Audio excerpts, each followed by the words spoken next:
feel sad, man. Like, Star Trek's my thing. It's been my thing my whole life, and this was a really special experience for me. Like, this crew and this cast that came together, it blended in a way that I've never seen before, and it was such a joy every single day. It didn't matter how hard it was every day. It didn't matter how long we were shooting. It didn't matter how uncomfortable we were in the suits or shooting in the freezing cold. It was just every day waking up and just skipping on my way to work because I was part of Star Trek. Like, it was such a joy, and here we are. And we're near the end of this process, and you're hoping and praying that people will love watching this as much as we love making it, and that we get to do this again and do it many times. But right now there is this sweet sadness of going, this is the final chapter of this chapter, and I hope there's another book. Look, I think the reality is, I've been part of the Star Trek fandom since I was a child. I know how things go. They hated The Next Generation when it came out, and now it's everyone's favorite. They hated Voyager. They were offended that there was a black Vulcan. They were offended by a female captain. They hated DS9. They had problems with Avery Brooks and Major Kira. They were offended by Kelvin Universe, and they hated it. When you start, we know that people are going to be like, this isn't my Trek. But the thing that I've been saying all along is Trek isn't for you. Trek is for everyone.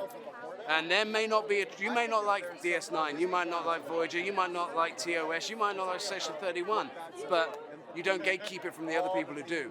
And we are making a Trek for other people, for new people, to bring new audiences in. And I guarantee you that if you give it a chance, even if you're a hardcore Trekkie like me, if you're really, really into it and you give this a shot, you will love this as much as we love making it. Trek has always been a small fandom. It ain't Star Wars. It ain't Harry Potter. It doesn't have the millions and millions and millions of people around the world. It's a small, really passionate, really, really passionate fan base. But I speak to kids these days and they don't know what it is. They don't know what Star Trek is. And I find that to be the saddest thing in the world, because for me, the more people that watch Star Trek, the better the world gets. It teaches you about morality. It teaches you about kindness. It teaches you about non-judgment. And so for me, what they should expect if you're coming to watch this is you should expect, if you know Trek, this is still Trek. But understand that we're also making something new, something fresh, something to try and bring new people in, and then be able to go to them, hey, if you like Section 31, here's TNG, here's disco, here's all these other things. It's an intimidating thing, Star Trek. There's so much of it. And if we can get a whole new audience to come in with this film, and then we share the love that we have and that moral imperative, that prime directive of what Star Trek should be, we will make the world a better place just by doing that.